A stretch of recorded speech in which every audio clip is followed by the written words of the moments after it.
یہ بات سمجھ لینی چاہیے کہ بسا اوقات ظاہری اعتبار سے واقعات کی جو بھی قدر و قیمت اور اہمیت ہوتی ہے، اور معنوی اعتبار سے واقعات کی جو قدر و قیمت کی اہمیت ہوتی ہے، اس میں زمین و آسمان کا فرق ہو سکتا ہے۔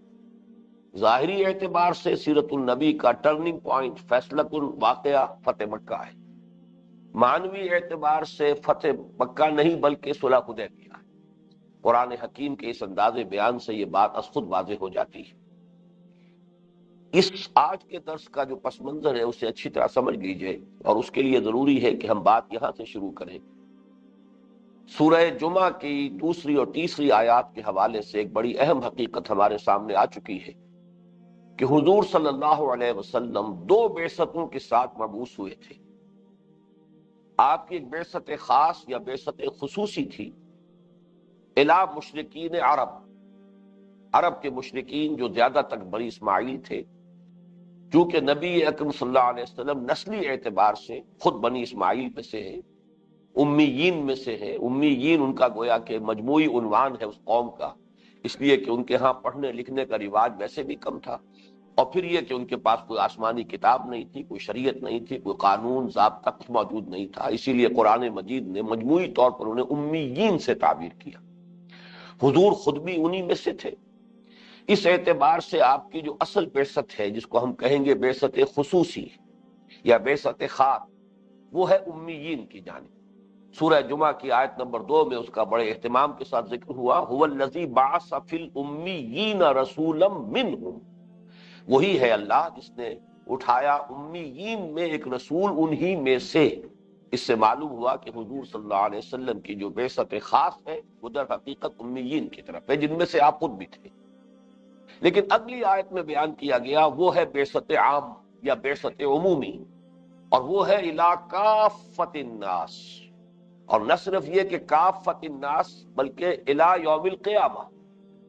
آخری وقت تک اس دنیا میں اب جو رسالت ہے وہ محمد صلی اللہ علیہ وسلم ہی کی ہے، اور اس وقت بھی آپ پوری دنیا کے لیے مبعوث کیے گئے تھے، جیسے کہ سورہ سبا کی آیت نمبر 38 میں بڑی وضاحت سے فرمایا، وما ارسلناک الا کافۃ للناس بشیرا ونذیرا، اے نبی ہم نے آپ کو نہیں بھیجا ہے مگر پوری نوع انسانی کے لیے بشیر اور نذیر بنا کر۔ میں نے دو پہلو بیان کیے ہیں جس میں کہ ٹائم اینڈ سپیس، یہ دونوں حصے آ گئے کہ آپ کی بعثت تھی پوری نوع انسانی کی طرف، اور دوسری طرف یہ کہ اب تا قیام قیامت، نہ صرف یہ کہ اس وقت کی جو نوع انسانی موجود تھی اس وقت دنیا میں، بلکہ یہ کہ جو بھی قیامت تک انسان دنیا میں آنے والے ہیں ان سب کی طرف محمد رسول اللہ صلی اللہ علیہ وسلم مبعوث ہوئے۔ تو یہ دو بعثتوں کے ساتھ حضور کی وہ بھیجا گیا ہے۔ اس میں ایک دلچسپی کے اعتبار سے میں عرض کر دوں کہ چونکہ یہ بات بارہا آئی ہے کہ انبیاء اور رسولوں کی جماعت میں جو قریب ترین آتے ہیں اور مشابہ ترین ہوتے ہیں حضور سے، وہ حضرت موسیٰ علیہ الصلوۃ والسلام، اور ان کی بھی دو بعثتیں تھیں۔ ایک بعثت تھی بنی اسرائیل کی طرف، جیسے کہ سورہ صف کی ایک آیت سے بات واضح ہو جاتی ہے کہ حضرت موسیٰ علیہ السلام نے شکوہ کیا تھا اپنی قوم سے، لما تؤذوننی وقد تعلمون انی رسول اللہ الیکم، کیوں مجھے ایذا پہنچاتے ہو، کیوں دکھ دیتے ہو، جبکہ تمہیں خوب معلوم ہو چکا ہے کہ میں اللہ کا رسول ہوں تمہاری طرف۔ تو بنی اسرائیل کی طرف بھی بعثت تھی اور فرعون کی طرف بھی، آل فرعون۔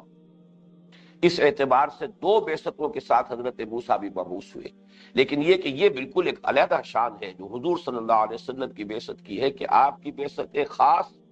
بعثت خصوصی، یہ تو ہے عرب کے مشرکین کی طرف، اور بعثت عام یا بعثت عمومی ہے پوری نوع انسانی کی طرف اور تا قیام قیامت۔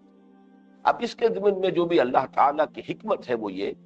کہ اس بعثت عمومی کے لیے جو ذریعہ اختیار کیا اللہ نے وہ یہ ہے کہ آپ کو ایک امت عطا فرمائی۔ آپ نے اپنا فریضہ رسالت اپنی آخری حد تک اس کی ذمہ داریوں کو ادا کر دیا، اور آپ کا جو بھی آغاز وحی کے بعد سے جو بھی دنیا میں آپ نے وقت گزارا ہے اس کا اکثر و بیشتر حصہ جو ہے وہ اصل میں اس بعثت خصوصی کی ذمہ داریوں کو ادا کرنے میں صرف ہوا۔ صلح حدیبیہ تک یعنی سن 6 ہجری تک، اس میں اب شامل کر لیجئے کہ جو مکی دور کے 12 سوا 12 برس ہے، تو یوں سمجھیے کہ 18-19 برس تک حضور صلی اللہ علیہ وسلم نے اپنی بعثت عمومی کے لیے کوئی براہ راست اقدام نہیں فرمایا، البتہ جو امت آپ تیار کر رہے تھے، جن کی تربیت آپ فرما رہے تھے، جن کو آپ تعلیم دے رہے تھے، یہ امت ہے در حقیقت کہ جو اب ذریعہ بننے والی تھی، گویا کہ یہ اللہ کے رسول کی حیثیت اختیار کرنے والی تھی۔ یہ وہ لفظ ہے کہ جو ہمیں ملتا ہے کہ حضرت عمر رضی اللہ تعالیٰ عنہ نے بھی ایک مرتبہ استعمال کیا، جب حضور نے انہیں بھیجا کچھ خواتین سے بیعت لینے کے لیے، تو وہاں جا کر آپ نے فرمایا انا رسول اللہ، میں اللہ کے رسول کا رسول ہوں، یعنی اللہ کے رسول صلی اللہ علیہ وسلم نے مجھے پیغام دے کر بھیجا ہے۔ اور یہی لفظ حضور نے بھی استعمال فرمایا تھا جب حضرت معاذ بن جبل کو بھیجا ہے آپ نے یمن کی طرف رضی اللہ تعالی عنہ، تو گویا کہ امتحاناً کہہ لیجئے یا تعلیماً کہہ لیجئے، ان سے کچھ سوالات کیے کہ جو معاملات وہاں پیش آئیں گے کیسے طے کرو گے، کیسے فیصلے کرو گے۔ انہوں نے عرض کیا کہ سب سے پہلے میں اللہ کی کتاب کی طرف رجوع کروں گا، جو بات اس میں پاؤں گا اس کے مطابق فیصلے کروں گا۔ آپ نے فرمایا فرض کرو کوئی معاملہ جو ہے اللہ کی کتاب میں اس کا تذکرہ نہ ہو، پھر کیا کرو گے؟ پھر آپ کی سنت کی طرف رجوع کروں گا، دیکھوں گا آپ کی کوئی نظیر ہو، آپ نے کسی معاملے میں اس قسم کا فیصلہ کیا ہو۔ تیسرے درجے میں پھر آپ نے سوال کیا اگر تمہیں ایسی بھی کوئی بات تمہارے علم میں نہ آئے تو کیا کرو گے؟ تو پھر انہوں نے عرض کیا ثم اجتہد، پھر میں اپنی سی کوشش کروں گا، محنت کروں گا، اجتہاد کروں گا، صحیح رائے تک پہنچنے کی ہر ممکن کوشش کروں گا۔ تو اس پر شاباش دینے کے انداز میں حضور نے فرمایا تھا کہ اللہ کا شکر ہے کہ اللہ نے اللہ کے رسول کو یہ صلاحیت عطا فرما دی کہ وہ صحیح راستے تک پہنچ گئے۔ تو یہ یوں سمجھیے کہ یہ جو لفظ آئے ہیں اس کے حوالے سے میں یہ بات عرض کر رہا ہوں کہ یہ امت جو ہے امت محمد صلی اللہ علیہ وسلم، اب یہ تا قیام قیامت اللہ کے رسول کی حیثیت رکھتی ہے، گویا کہ بحیثیت مجموعی سے فریضہ رسالت محمدی صلی اللہ علیہ وسلم کو ادا کرنا ہے۔ تو یہ دو بعثتیں ہیں جس کے ساتھ حضور مبعوث ہوئے۔ جیسا کہ میں عرض کر چکا ہوں صلح حدیبیہ تک حضور کی ساری محنت، ساری مشقت صرف جزیرہ نما عرب کی حد تک تھی، بلکہ اس میں اضافہ کر لیجئے تاریخی اعتبار سے اور فلسفہ سیرت کے اعتبار سے یہ معاملات اہم ہیں کہ جہاں تک ہمیں معلوم ہے پہلے 10 برس جو ہیں آپ نے اپنی پوری دعوتی سرگرمی کو صرف شہر مکہ تک محدود رکھا ہے۔ شہر مکہ کے ساتھ آپ شامل کر لیجئے کہ جو بھی حج کے مواقع ہیں، اب مینا میں جب جمع ہوتے تھے لوگ یا عرفات میں لوگ جمع ہوتے تھے، یا یہ کہ ایک آس پاس جو بازار لگتے تھے، میلے لگتے تھے مکے کے گرد و نواح میں، ان کو ساتھ شامل کر لیجئے، لیکن 10 برس تک حضور صلی اللہ علیہ وسلم کی پوری دعوتی سرگرمی صرف اس علاقے تک محدود۔ سن 10 میں پہلا سفر آپ نے کیا ہے طائف کا، اور وہ بھی اس وقت جب کہ اندیشہ ہو گیا تھا کہ اب مکے والے اب برداشت نہیں کریں گے۔ ابو طالب جو ہے ان کی حفاظت ایک ڈھال تھی اللہ کی طرف سے کہ جو گویا کہ حضور کے اور قریش مکہ جو ہے ان کے اور کفار مکہ کے درمیان تھی، اب وہ اٹھ گئی، لہذا ان کی جانب سے اقدام ہو جائے گا۔ تب آپ نے طائف کا سفر کیا ہے۔ اس کے بعد بھی واپس آ کر بھی پھر آپ کی طرف سے کوئی باہر جو ہے سرگرمی نہیں ہے، البتہ اللہ کی طرف سے یہ حکمت ہوئی ہے کہ اسی سال میں 6 افراد جو ہیں وہ مدینے کے یثرب کے رہنے والے وہ ایمان لے آئے، اگلے سال 12 ہو گئے، اس سے اگلے سال 72 اور مرد اور 3 عورتیں دائرہ اسلام میں داخل ہوئے۔ تو اس سے وہ کھڑکی کھل گئی مدینے کی طرف۔ پھر ہجرت ہوئی۔ ہجرت کے بعد ظاہر بات ہے کہ مدینہ منورہ پہنچنے کے بعد اب آپ کا دائرہ جو ہے، آپ کی تحریکی اور دعوتی سرگرمی جو ہے وہ تقریباً پورے جزیرہ نما عرب تک اس کا جو ہے دائرہ وسیع ہو گیا۔ لیکن جیسا کہ میں عرض کر رہا ہوں، تیسری مرتبہ دہرا رہا ہوں کہ صلح حدیبیہ تک آپ نے کہیں جزیرہ نما عرب کے حدود سے باہر کسی دعوتی سرگرمی کا آغاز نہیں فرمایا۔ البتہ صلح حدیبیہ کے بعد اب اس کو نوٹ کر لیجئے کہ حضور کی اب بقیہ جو چند سال زندگی کے ہیں حیات دنیاوی کے، اس میں اپنے سامنے 2 رکھیے نقشے کہ ایک طرف پیش قدمی ہو رہی ہے جزیرہ نما عرب کے اندر بھی، اور دوسری طرف ساتھ ہی آپ نے سرگرمی کا آغاز کر دیا ہے جزیرہ نما عرب سے باہر بھی۔ چنانچہ آپ نے صلح حدیبیہ کے بعد ہی پھر دعوتی خطوط لکھے، قیصر روم کے نام، کسریٰ ایران کے نام، مقوقس مصر کے نام، نجاشی حبشہ کے نام وغیرہ، اور بھی جو یمامہ کے امراء تھے یا بحرین کا امیر تھا، یہ تمام آس پاس جزیرہ نما عرب کے چاروں طرف جو علاقے تھے، ان کے جو ذمہ دار لوگ تھے، بادشاہ تھے یا جس طرح کے بھی پیٹریارکس تھے یا کوئی اور جن کی ذمہ داریاں تھیں، ان کو آپ نے دامہ ہائے مبارک بھیجے ہیں، اسلام کی دعوت دی ہے۔ اسی کے نتیجے میں غزوہ موطا ہوا، اس لیے کہ آپ کے ایک ایلچی کو، ایک سفیر کو شہید کر دیا گیا، اور یہ در حقیقت گویا کہ ایک طریقے سے اعلان جنگ ہوتا ہے۔ اس کے نتیجے میں سن 8 جمادی الاولیٰ میں غزوہ موتا ہوا، اس کا ذکر بعد میں کریں گے انشاءاللہ۔ اور پھر یہ کہ اسی کے نتیجے میں پھر غزوہ تبوک ہوا ہے، حضور صلی اللہ علیہ وسلم نے رجب سن 9 میں پھر یہ سفر اختیار کیا ہے جس کو ہم غزوہ تبوک کہتے ہیں۔ تو ایک رخ تو یہ ہے جو بیرون ملک عرب آپ کی سرگرمی کا آغاز ہوا، اور دوسرا رخ یہ ہے کہ اندرون ملک عرب یا جزیرہ نما عرب کے حدود کے اندر اندر اب یہ وقت جو ہے یہ گویا کہ حضور کے مشن کے تکمیل کے آخری مراحل، ان کے ضمن میں اہم واقعات کیا ہیں؟ نمبر ایک یہ کہ سن 7 ہجری ہی کے محرم میں بالکل پہلے مہینے میں آپ نے خیبر پر حملہ کیا، اللہ تعالیٰ نے فتح عطا فرمائی، اگرچہ وقت لگا، لیکن یہ کہ بہرحال بہت بڑی فتح نصیب ہوئی، اور اس سے بہت سا مال غنیمت ہاتھ آیا اور فراغت حاصل ہوئی مسلمانوں کو، جو بھی تنگی تھی دنیاوی اعتبار سے اس میں کشادگی پیدا ہوئی۔ پھر اسی میں غزوہ خیبر کے ساتھ ہی غزوہ وادی القریٰ، یہ گویا کہ ہر بڑے غزوے کے ساتھ ایک غزوہ جو ہے سیرت النبی میں آپ دیکھتے ہیں کہ بطور ضمیمہ آتا ہے، جیسے غزوہ احد کے بعد، اور پھر یہ کہ غزوہ احزاب کے بعد، غزوہ احد کے بعد معاملہ ہوا تھا بنو نذیر کا، غزوہ احزاب کے بعد بنو قریظہ کا، اسی طرح یہ غزوہ خیبر کے ساتھ ہی جو ہے غزوہ وادی القریٰ ہے۔ پھر سن 7 میں ہی غزوہ ذات الرقاع ہوا ہے، حضور نے جنوب کی طرف سے بھی آپ کو اطمینان ہو گیا کہ مکے والوں سے صلح ہو چکی ہے، اور مکے کے آس پاس کے قبائل بھی یا وہ قریش کے حلیف بن گئے ہیں یا حضور صلی اللہ علیہ وسلم کے حلیف بن گئے ہیں، تو اس اعتبار سے صلح کے اندر بن گئے۔ تو جنوب کی طرف سے جب آپ کو اطمینان ہو گیا تو شمال کی طرف پیش قدمی کی، خیبر کو فتح کیا، خیبر کی طرف سے یکسو ہو کر پھر اب آپ نے یہ جو نجد کے بدو قبائل تھے کہ جنہوں نے بارہا بہت شرارتیں کی تھی، اور جو حضور صلی اللہ علیہ وسلم کے 70 صحابہ کو جو شہید کیا تھا بیر معونہ میں، دھوکہ دے کر انہیں ساتھ لے کر گئے مبلغین کی حیثیت سے، اور پھر انہیں سب کو شہید کیا ہے، بمشکل ان میں سے 2 حضرات بچ سکے ہیں۔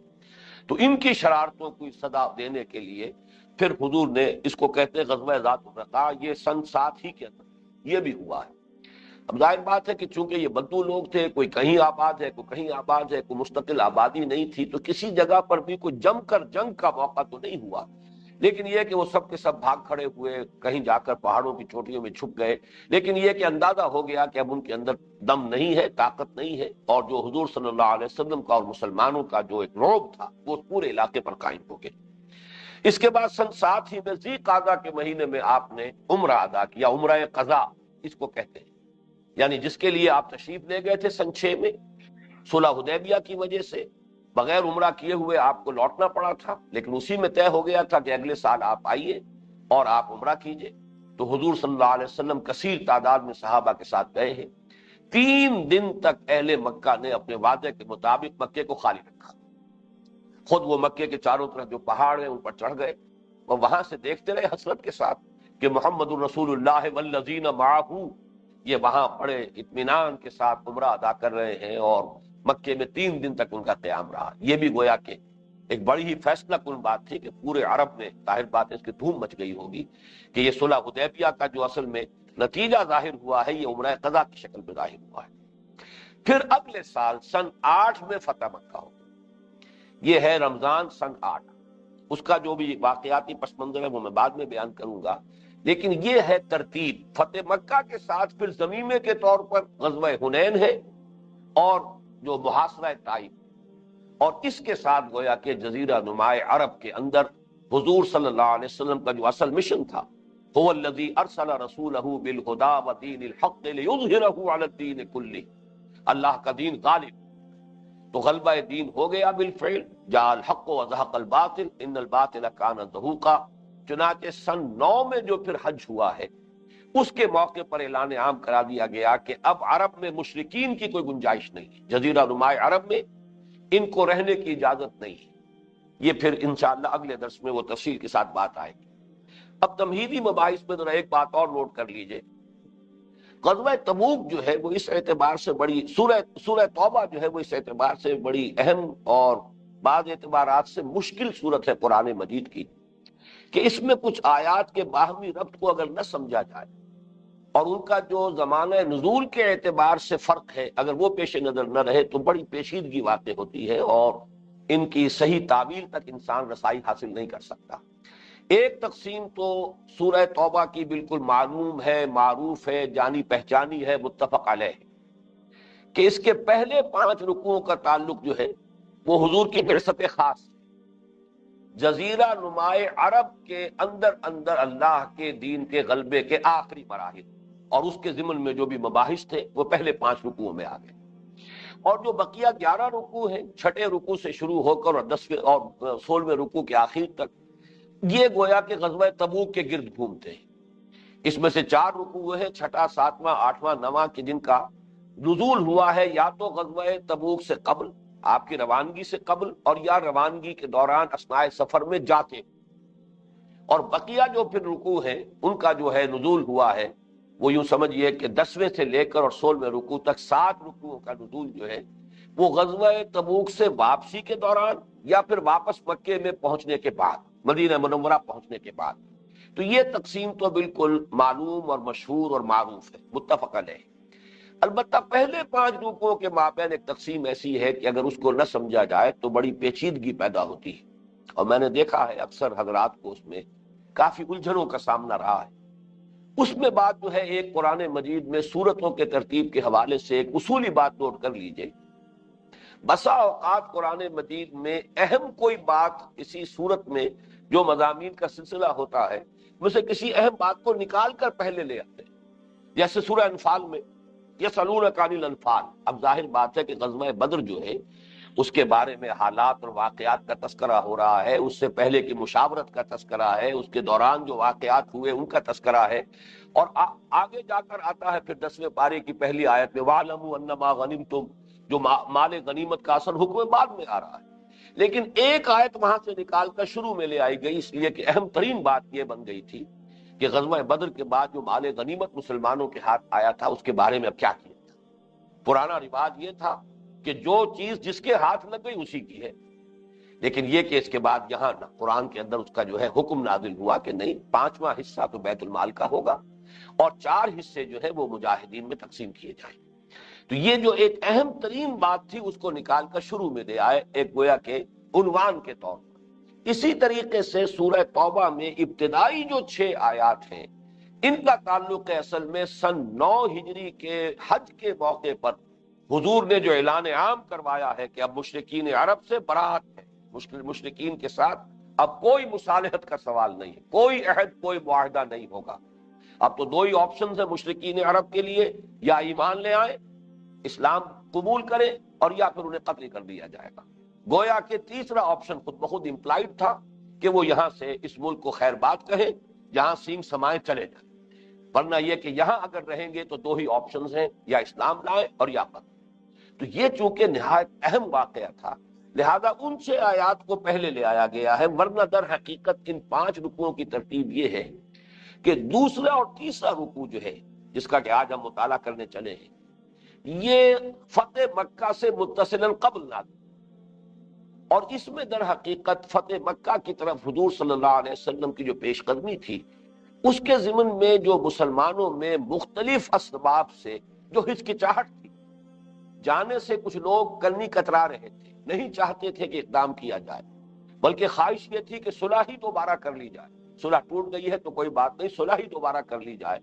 تو ان دونوں رکوعوں میں آپ دیکھیں گے کہ مختلف جو طبقات تھے ان میں جو مختلف اعتبارات سے ہچکچاہٹ تھی مکے کی طرف اقدام کرنے میں اور پیش قدمی کرنے میں، ان سے بحث کی جا رہی ہے۔ تو یہ 2 رکوع جو ہیں یہ فتح مکہ سے قبل تھا۔ پہلا رکوع اور پھر چوتھا اور 5واں رکوع یہ ہے ایک تسلسل کے ساتھ، اور یہ سن 9 ہجری میں غزوہ تبوک کے بعد نازل ہوئے ہیں، ذی قعدہ سن 9 میں، جبکہ حضور صلی اللہ علیہ وسلم واپس تشریف لا چکے، اور اس کے بعد یہ کہ اب حج کے لیے آپ نے حضرت ابو بکر رضی اللہ تعالی عنہ کی زیر قیادت قافلہ حج روانہ فرما دیا ذی قعدہ میں۔ اس کے بعد جو ہے یہ آیات نازل ہوئی ہیں، جن میں سے 6 آیات وہ ہیں کہ جو پہلے رکوع میں شامل کی گئی ہیں، اور ان کو دیکھ کر حضور نے حضرت علی رضی اللہ تعالی عنہ کو اپنا خصوصی نمائندہ بنا کر بھیجا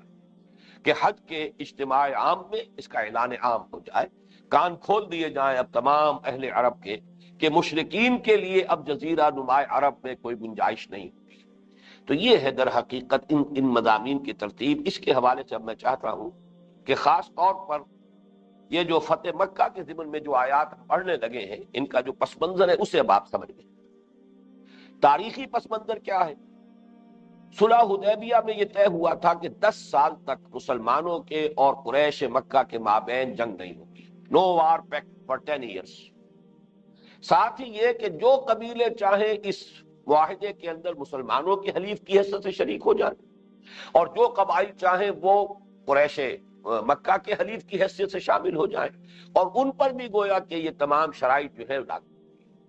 چنانچہ بنو خزاعہ جو ہے انہوں نے حضور صلی اللہ علیہ وسلم کے حلیف ہونے کی حیثیت اختیار کر لی، اور بنو بکر جو ہے انہوں نے قریش کے حلیف ہونے کی حیثیت اختیار کر لی۔ اور ان دو قبیلوں کے درمیان بڑی پرانی دشمنی چلی آ رہی تھی، جیسے کہ عرب کے عام قبائل کے مابین یہ بڑی پرانی اور خاندانی قسم کی رقابتیں اور دشمنیاں جو ہے وہ چلی آتی تھی۔ 1 سال بعد، 1 سال تو یہ صلح جو ہے وہ برقرار نہیں ہے۔ شعبان سن 8 میں اب بس نہیں کر سکے، ان کا جو بھی صبر تھا ان کا پیمانہ لبریز ہو گیا۔ بنو بکر نے اس صلح کی خلاف ورزی کی، بنو خزاعہ پر حملہ کیا رات کی تاریکی، اور یہ بھی ثابت ہو گیا کہ قریش کے لوگوں نے ان کی مدد کی ہے۔ کچھ لوگ بھیس بدل کر وہ شریک بھی ہوئے اس حملے میں، اور بہت اس کے علاوہ جو ہے اسلحہ دیا گیا، ان کی مدد کی گئی۔ اس طریقے سے بنو خزاعہ پر جو اچانک حملہ ہوا وہ مطمئن تھے کہ اب تو صلح ہے اور ہم محمد صلی اللہ علیہ وسلم کے حلیف ہیں، ہمارے اوپر کوئی کسی حملے کا اندیشہ نہیں ہے۔ تو جس طرح آپ سمجھیے کہ انویئرز، جنہیں کوئی اندیشہ ہی نہ ہو، تو وہ تو قبیلہ جو ہے اسے بہت شدید نقصان ہوا، اور پھر وہاں کا ایک وفد جو ہے فریاد کرتا ہوا، دہائی دیتا ہوا مدینے حاضر ہوا۔ انہوں نے آ کے فریاد کی حضور سے صلی اللہ علیہ وسلم کہ ہم آپ کے حلیف ہیں، اور اس طرح یہ جو بھی ہمارے ساتھ معاہدہ ہوا تھا اس کی خلاف ورزی کی۔ اس پر پھر حضور صلی اللہ علیہ وسلم نے خاموشی کے ساتھ، اب چونکہ صلح ٹوٹ گئی اور صلح کی جو خلاف ورزی ہوئی وہ قریش کے حلیفوں کی طرف سے، اور حلیف کی طرف سے خلاف ورزی ہو تو گویا قریش کی طرف سے مزید برآں قریش کے کچھ لوگوں کا اس میں شریک ہونا، اور یہ کہ ان کی مدد کرنا ہتھیاروں سے، یہ بھی ثابت۔ اس حوالے سے گویا کہ صلح حدیبیہ 2 ہی سال کے اندر، بلکہ یوں سمجھیے کہ اس سے بھی کم عرصے کے اندر جو ہے 2 سال کے اندر اندر یہ صلح جو ہے وہ ٹوٹ گئی۔ لیکن یہ کہ اب قریش کو ہوش آیا کہ یہ تو ہم سے بڑی خطا ہو گئی، غلطی ہو گئی، انہیں معلوم تھا، اس لیے کہ صلح حدیبیہ بھی جو ہوئی تھی تو انہوں نے مظاہر تو حضور نے دب کر صلح کی تھی، حقیقت میں تو وہ دبے ہوئے تھے، اس لیے کہ حضور پوری قوت کے ساتھ گئے تھے، 1400-1500 آپ کے ساتھ صحابہ موجود تھے، اور وہاں جب بیعت علی الموت ہو گئی ہے، بیعت رضوان ہو گئی ہے، تو اس سے ظاہر بات ہے کہ کفار مکہ کے چھکے چھوٹ گئے تھے کہ یہ تو اب مرنے مارنے کے لیے بالکل تیار ہے، اور انہوں نے بیعت کر دی ہے کہ یہاں سے ایک شخص بھی جو ہے وہ زندہ اپنی جان بچا کر لے جانے کی کوشش نہیں کرے گا۔ لہذا بظاہر تو حضور نے اور مسلمانوں نے دب کر صلح کی، حقیقت میں انہوں نے یہ قوت دیکھ کر، قوت کا مظاہرہ دیکھ کر حضور صلی اللہ علیہ وسلم کی وہ صلح پر مجبور ہوئے تھے،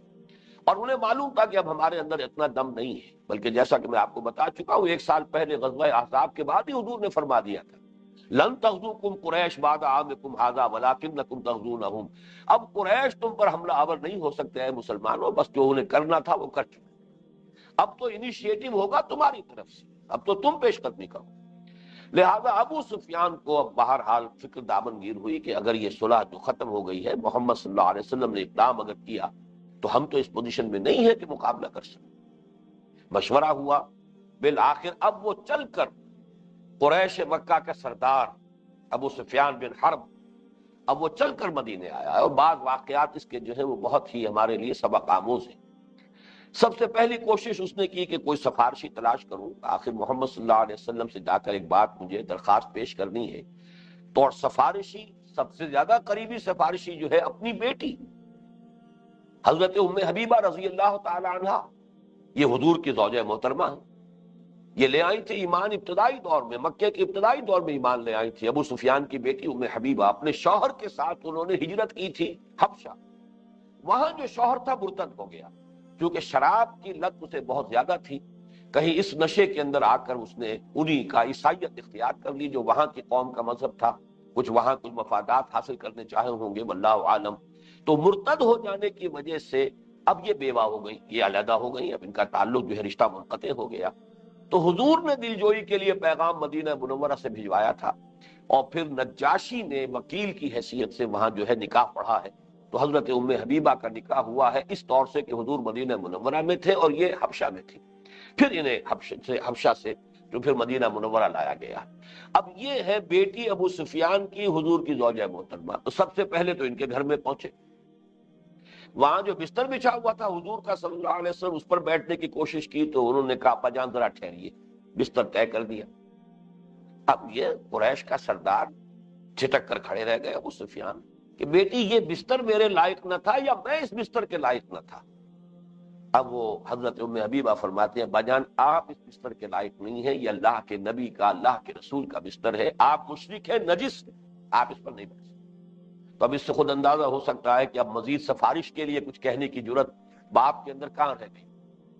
پھر وہ حضرت ابو بکر سے ملے ہیں، پھر حضرت عمر سے ملے ہیں، سب نے معذرت کی، پھر حضرت علی کے ہاں گئے ہیں اور حضرت فاطمہ کی خوشامد کی ہے، بیٹی ہو کسی طریقے سے سفارش کرو۔ پھر حضرت حسن وہاں چھوٹے سے بچے کی حیثیت سے کھیل رہے تھے، اپنے اس بیٹے کو یہ موقع دے دو، یہ بیٹا اعلان کر دے کہ یہ بیٹا جو حکم بن جائے اور امن اور امان کا ذریعہ بن جائے عرب کے لیے۔ اب تمہارے بہرحال مکے کے رہنے والے ہیں وہ تم لوگ سب، لیکن یہ کہ وہ معذرت ہوئی تو مایوس ہو کر حضرت علی نے یہ کہا کہ بھائی تم زیادہ زیادہ یہ کر سکتے ہو، یک طرفہ اعلان کر دو، تم امان کا اعلان کر کے چلے جاؤ۔ اس کے بعد یہ کہ تو ابو سفیان نے پوچھا حضرت علی سے کہ کیا اس سے کچھ توقع ہے کہ کچھ بات بن جائے گی؟ تو انہوں نے فرمایا کہ نہیں، مجھے امید نہیں کہ بات بنے، لیکن بہرحال اس کے سوا تمہارے پاس کوئی اور چارہ کار، تو جو کچھ تمہارے پاس ہے وہ کر گزرو۔ اپنی طرف سے یک طرفہ جا کر اس نے کھڑے ہو کر مسجد نبی میں اعلان کیا اور وہاں سے روانہ۔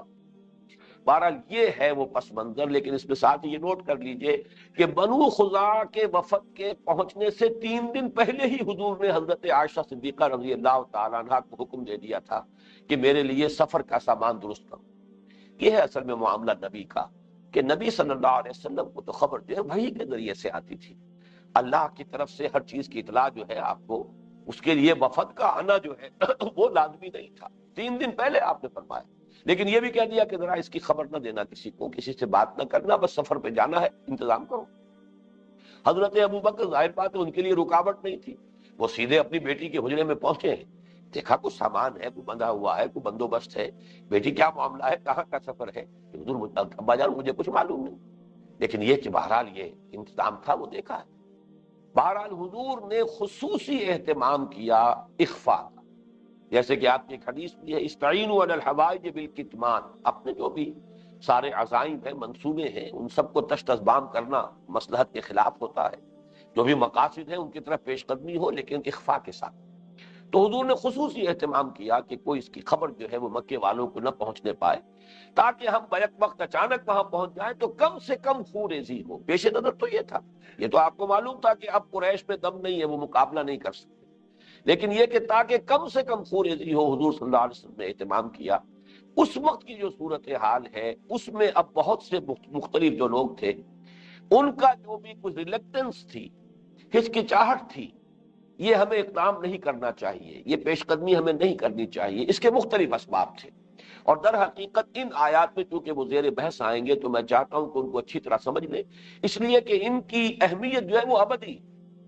یہ کیفیات اور یہ سوچنے کے انداز اور یہ مختلف احساسات جو ہے وہ ہر دور میں ہوں گے۔ جب بھی کبھی دین کے لیے کوئی کام ہوگا ظاہر بات ہے انہی مراحل میں سے گزرنا ہوگا۔ اقامت دین کی جد و جہد تو لا يصلح آخر هذه الامہ الا بما صلح به اولها، اس امت کے آخری حصے کی اصلاح نہیں ہو سکے گی مگر اس طور سے جس طور سے پہلے حصے کی اصلاح ہو، لہذا جب بھی ہوگا مراحل آئیں گے، اور یہ تمام معاملات آئندہ بھی پیش آئیں گے، جیسا کہ میں نے بار عرض کیا ہے کہ نفاق اگر اس دور میں تھا تو اس دور میں بھی ہے، یہ امراض تو ختم نہیں ہو گئے، فرق صرف یہ کہ اس وقت حضور صلی اللہ علیہ وسلم کو وحی کے ذریعے سے مطلع کر دیا جاتا تھا کون منافق ہے، لہذا آپ تعین کے ساتھ بھی کہہ سکتے تھے، اگرچہ آپ نے کہا نہیں لیکن آپ جانتے تھے تعین کے ساتھ، تیقن کے ساتھ، لیکن یہ کہ اب اس کا کوئی امکان نہیں، کوئی مسلمان جو ہے کسی دوسرے کو منافق قرار نہیں دے سکتا، اس لیے کہ دل کی حالت جو ہے وہ تو اللہ کے علم ہے، وہ تو راز ہے بندے اور رب کے مابین۔ تو فرق صرف اتنا ہی ہے، ورنہ وہی چیزیں جو ہیں جو پہلے تھی، انسانی نفسیات وہی ہیں جو پہلے تھی، وہ آج بھی وہی ہیں، حالات واقعات جو ہیں وہی اپنے آپ کو، جس کو آپ کہتے ہیں ہسٹری ریپیٹس اٹ سیلف، وہ تو بار بار آتے ہیں۔ تو ذرا پہلے سمجھ لیجئے کہ کن کن اعتبارات سے لوگوں کو اس اقدام میں ہچکچاہٹ تھی یا وہ اس کی کسی درجے میں مخالفت کر رہے تھے۔ سب سے پہلی بات تو کہ جو اظہر من الشمس ہے وہ تو منافقین کی بات ہے، منافق نہیں چاہتے، ظاہر بات ہے کہ مکے کے خلاف اقدام ہے، اور ظاہر بات ہے کتنا بھی ہاتھی مرا بھی 1.25 کا ہوتا ہے، قریش کا جو دبدبا تھا، جو روب تھا، جو اس کی قوت اور سطوت اور شان اور شوکت اور اس کے جو حلیف تھے، تو اس میں خطرے موجود تھے، جان اور مال کے خطرے تھے، جان کا اندیشہ تھا، اور منافق ظاہر بات ہے کہ اس کو کسی صورت میں بھی گوارا کرنے کو تیار نہیں ہوتے تھے۔ تو ایک تو جہاں تک تو معاملہ ہے جان اور مال کے محبت کی وجہ سے جہاد سے جی چرانا اور قتال سے جی چرانا، تو یہ تو گویا کہ وہ بات ہے کہ جو اس سے پہلے بھی ایک وصف مشترک کی حیثیت سے، چاہے وہ غزوہ خندق تھا اور چاہے وہ اس سے پہلے غزوہ احد تھا، یہ ساری باتیں تو ہم اس سے پہلے بھی پڑھ چکے ہیں۔ اس موقع پر خاص طور پر جو ایک اور بات سامنے آئی وہ ہے جسے میں اس وقت تعبیر کر رہا ہوں مذہب کا روایتی تصور یا نیکی کا روایتی تصور۔ اب وہ تصور کیا ہے کہ بھائی بہرحال ایک تو یہ کہ مکے کی حرمت کو بٹا لگنے کا اندیشہ ہے، وہ حرم ہے، محترم جگہ ہے، اگر ہم وہاں حملہ کریں گے، پیش قدمی کرتے ہیں، ہو سکتا ہے مقابلہ ہو جائے خوریزی ہوگی، تو گویا کہ حرم کی حرمت کو بٹا لگنے کا چونکہ اندیشہ ہے، لہذا ہمیں یہ پیش قدمی کرنی نہیں چاہیے، ہمیں یہ اقدام کرنا ہی نہیں چاہیے۔ دوسرے یہ کہ قریش بہرحال متولی حرم کے ہیں، کتنے ہی برے ہوں، کیسا ہی ان کا رویہ ہو، کیسا ہی ان کا کردار ہو، بہرحال حرم کے متولی ہیں، حرم کو وہ آباد کرتے ہیں،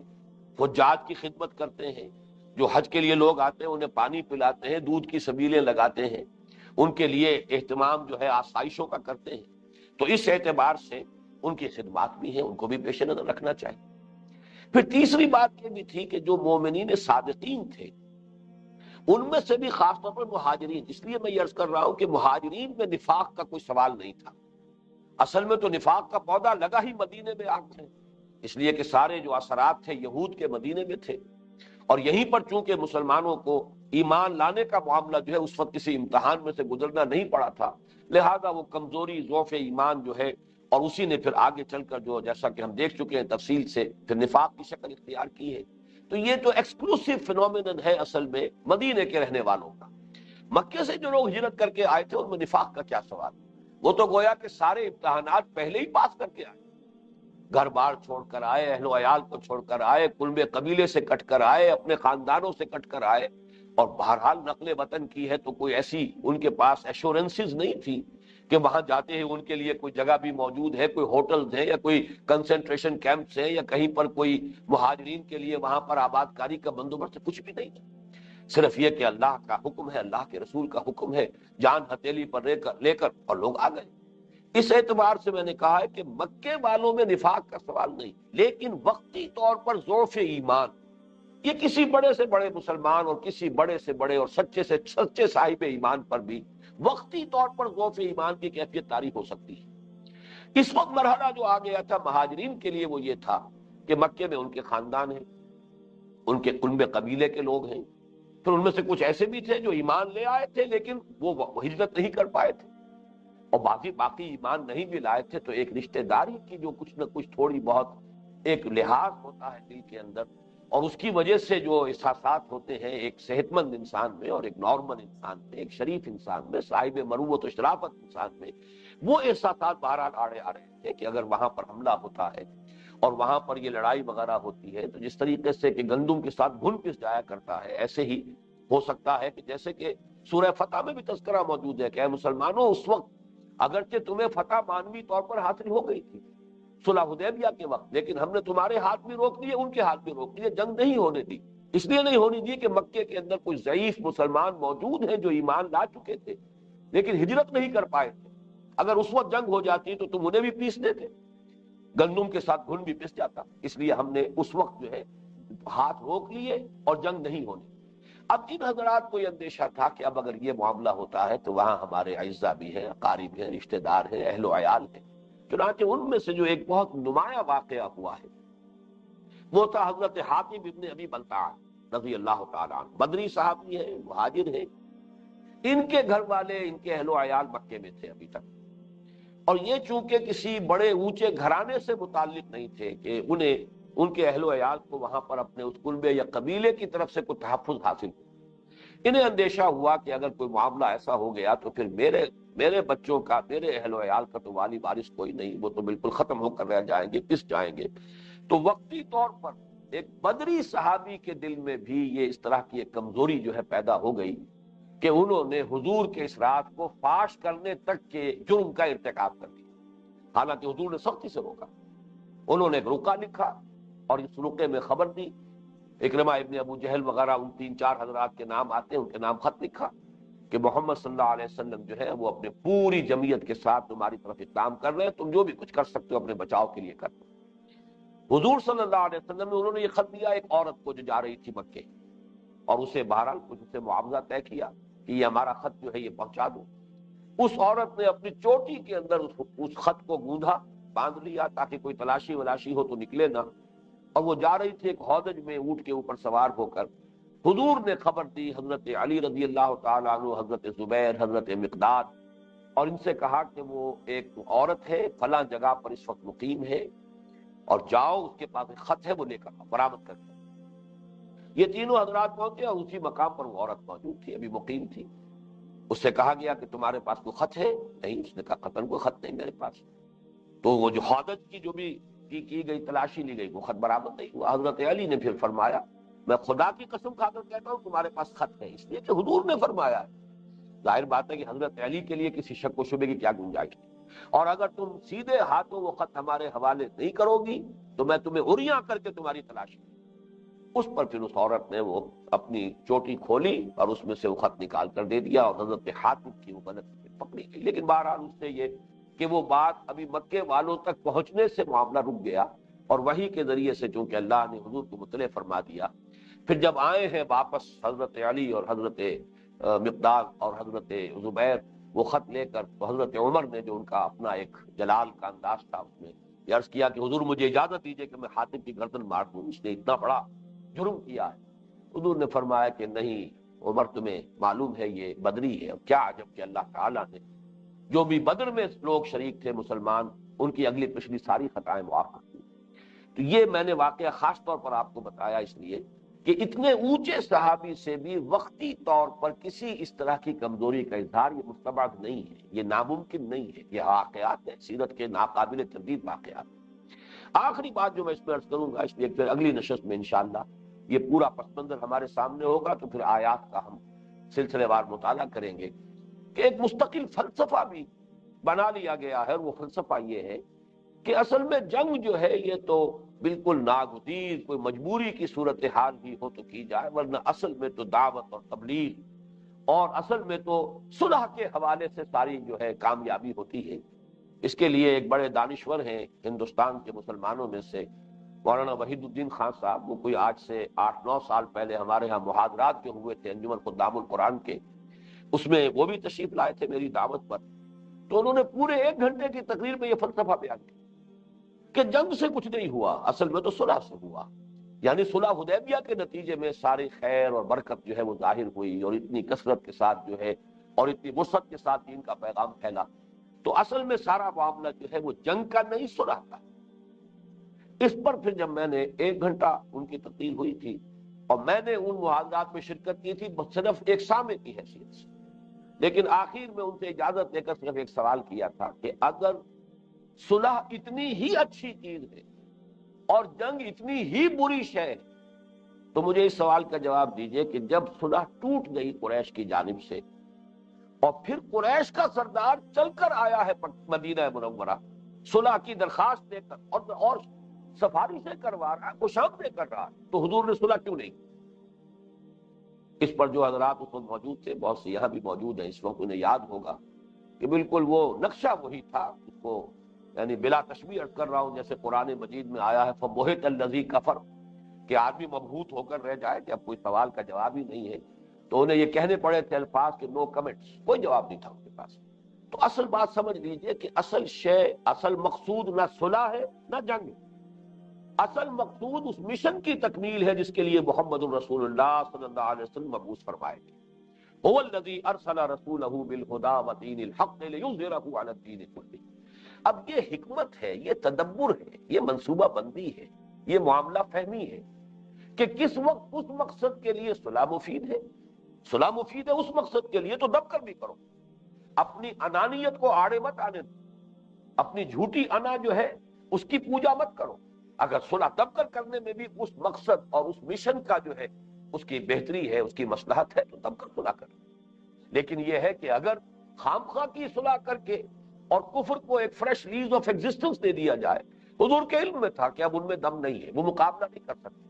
صلح کی تجدید کے کیا معنی ہوتے کہ ابھی مکے پر اور طویل عرصے تک کفار کا جو ہے قبضہ رہتا، ان کا تسلط رہتا، اور یہ جو دنیا کے بت قدوں میں پہلا وہ گھر خدا کا، ہم اس کے پاسباں ہیں، وہ پاسباں ہمارا، تو اس گھر پر جو مرکز توحید کی حیثیت تعمیر کیا گیا تھا، مشرکین کا غلبہ اور اقتدار اور طویل عرصے کے لیے باقی رہے، جبکہ حضور کی بعثت ہوئی ہے دین کے غلبے کے لیے۔ اس حوالے سے اصل جو بات عرض کر رہا ہوں وہ یہ ہے کہ در حقیقت مقصود نہ جنگ ہے نہ صلح ہے، مقصود ہے دین کا غلبہ۔ اس کے لیے حکمت، اس کے لیے تدبیر، اس کے لیے منصوبہ بندی، اس میں جہاں کہیں صلح مفید ہوگی صلح کی جائے گی، جہاں جنگ کی ضرورت ہوگی جنگ کی جائے گی۔ اقول قولی ھذا واستغفر اللہ لی ولکم ولسائر المسلمین والمسلمات۔